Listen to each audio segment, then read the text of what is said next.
and David James Belair's. Give it up for those guys for coming out here and entertaining us. I'm Ramie. I'll be your host and MC for the evening. You can make noise for me or I can earn it later. Totally up to you guys. Alright, you're going to make me earn it. Fine, that's fine. I can do that. I can do that. I can. I promise you I can. But give it up for yourselves real quick for breaking the weather and coming out and supporting live comedy right here in Milwaukee, Wisconsin. We love you guys. We appreciate you guys. We thank you guys. Little business to get out of the way before we get into the funny. First of all, you heard the announcer say, let's please keep table talk to a minimum. Don't talk to the comics unless they talk to you.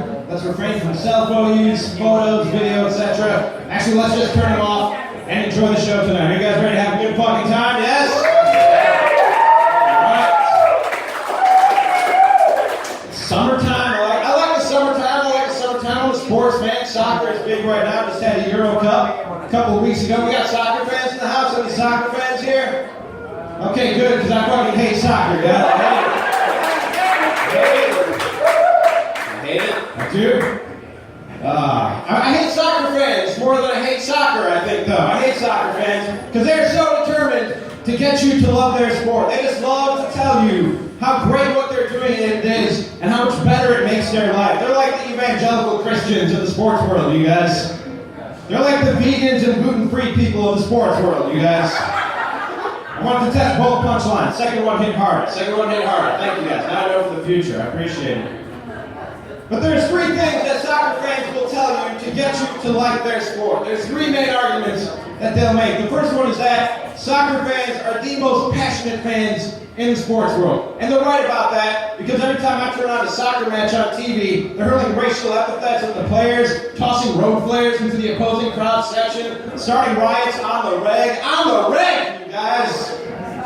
I'm sorry, when I go to a game, I'm just looking for like a sunny day in the park with a beer and a sausage, you know what I mean? I wasn't looking to attend a Mad Max reenactment. That's not my idea of a good time. Not my idea of a good time. The other thing that people will tell you when they're trying to get you to like soccer is, Ramie, aren't you Middle Eastern? That's the game of your people, man. You should love that sport. Your people love that sport. You should love it. You know what else my people love? Hating your people. So I give that a try, because you're making it real easy on me right now. You're making it real easy. And the third argument that soccer fans will make to get you to like their sport is they'll say it's the most popular sport in the entire world. Everywhere but America, it is the #1 sport. And they're right about that. But One Direction is the #1 band in the world. They suck ass. We can all agree on that. And does anybody know what the #1 food in the world is? Anybody have any guesses as to what the #1 food in the world is? It's not pizza, bros. It's not pizza. Sorry. No, you're all wrong. You're all wrong. It's white rice. White rice. Anybody remember the last time they looked forward to sitting down to a nice steaming bowl of plain white rice? No, of course you don't, because it never fucking happened. Rice is the most popular food in the world because it doesn't take a lot of skills or resources to cultivate it, so it's available to a lot of people all around the world. Basically, you just need an open field and about 20 dudes. But it's also bland and boring. You know what I just described? Fucking soccer. That's right, Sarah. That's what I just described. Yes. Yes. It's the most American thing you can do is hate soccer. USA! No, don't change USA. I only have so much time up here. I only have so much time. We just had Summerfest a few weeks ago. Anybody got out to Summerfest? Yeah, a few of you? Okay. A guy can get in trouble at Summerfest, though. A guy can get in a lot of trouble at Summerfest. Because have you seen the way parents are letting their teenage daughters walk out of the house nowadays? Have you witnessed this? Do we have any parents of teenage daughters here?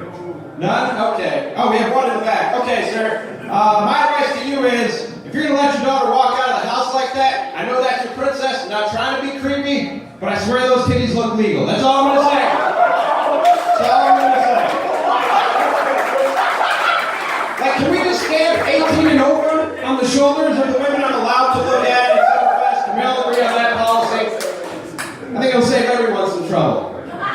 I get in trouble just in general during the summertime looking at women because of the way y'all dress. And God bless you, keep on doing it, but expect me to look. You know what I mean? Like, I'm not going to catcall, that's crossing the line, but I'm going to look.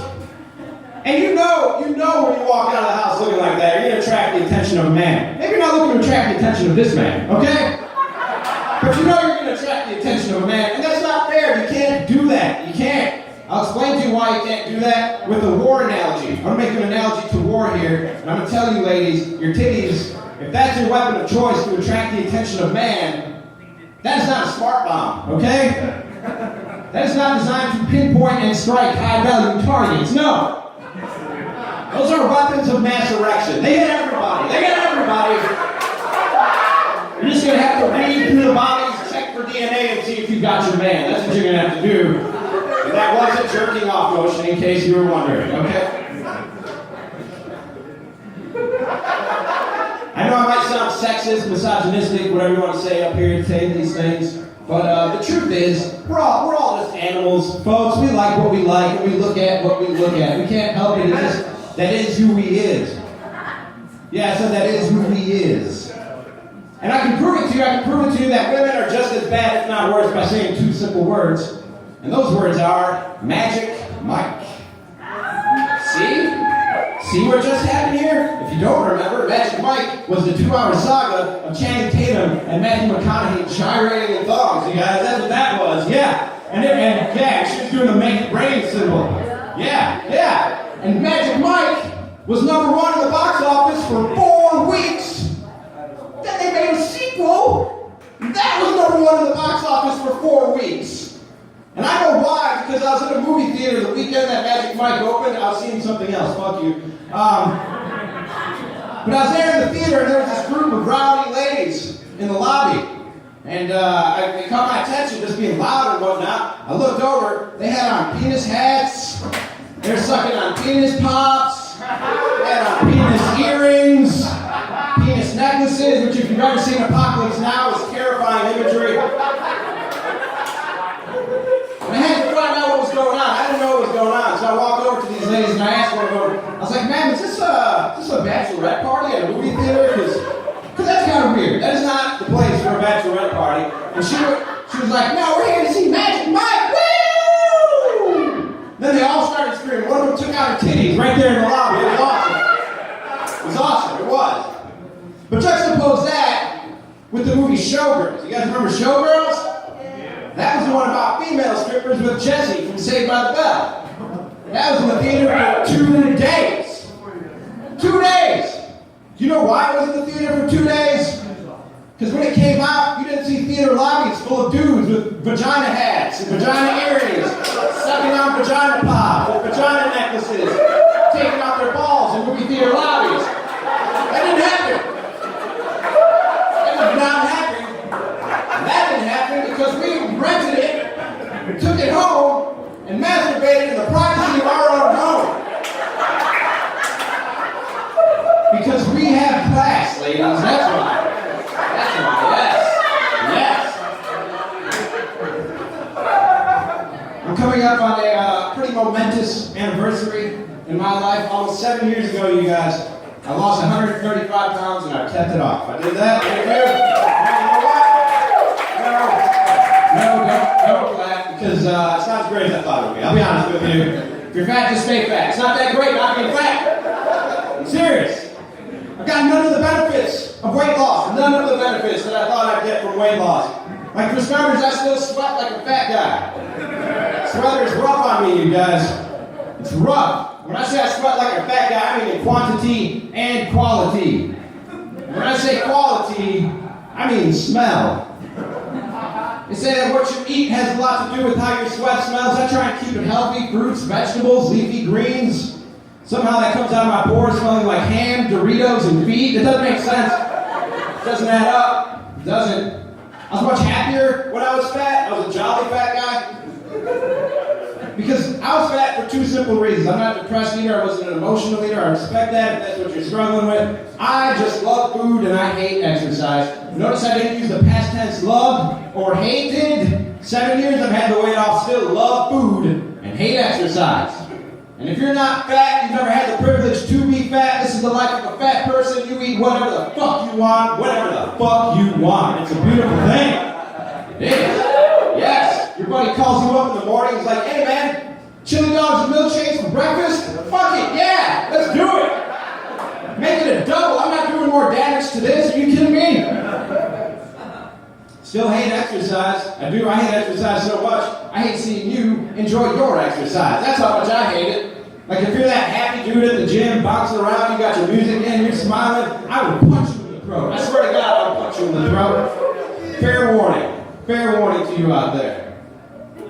I don't have the body I thought I would after losing all that weight. Like I went from 320 down to about 180, 185, you guys. I thought I'd be mean, beating chicks off with a stick. That did not happen. That did not happen. I think I look all right with the shirt on. This is the part of the show where the women hoot, holler, and whistle. I think I look all right with the shirt on. No, now it's just patronizing. Fuck y'all. Fuck you. But I think I might give off the illusion that there is some muscle tone under here when I'm wearing a shirt. I can even do this. I'll do it like an oscillating fan so you all can see it.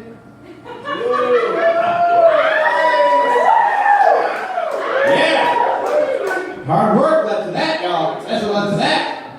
But I think here's the problem. I lost 135 pounds in a matter of a year. And if you ever watched The Biggest Loser, you know if you lose a lot of weight that fast, you get this extra loose, flabby skin that just sort of hangs off you. I got leftover rolls like Thanksgiving is what I'm telling you. That's my problem. Let me paint a picture of you what I look like when I take my shirt off. Imagine you carve the figure of a somewhat in-shape guy into a wax candle, then you just lit that bitch on fire. You know all that shit that pulls down at the bottom of the candle? That's what my body looks like. And I worked really fucking hard to look that fucking bad. But no, it doesn't seem fair. It doesn't add up. And the last benefit of weight loss I did not get that I'll tell you guys about tonight before I get out of here is I learned it watching Dr. Oz. Don't judge me, I was watching Dr. Oz, right? He was doing an episode all about weight loss. An episode all about weight loss. I was like, cool, let me find out about something about myself. So I turned it on, and Dr. Oz shared an interesting fact with me that I will share with you guys here tonight. He said that for every 20 to 25 pounds that an obese man loses, he can gain half an inch to an inch in penis size. Yeah, not true. Not true.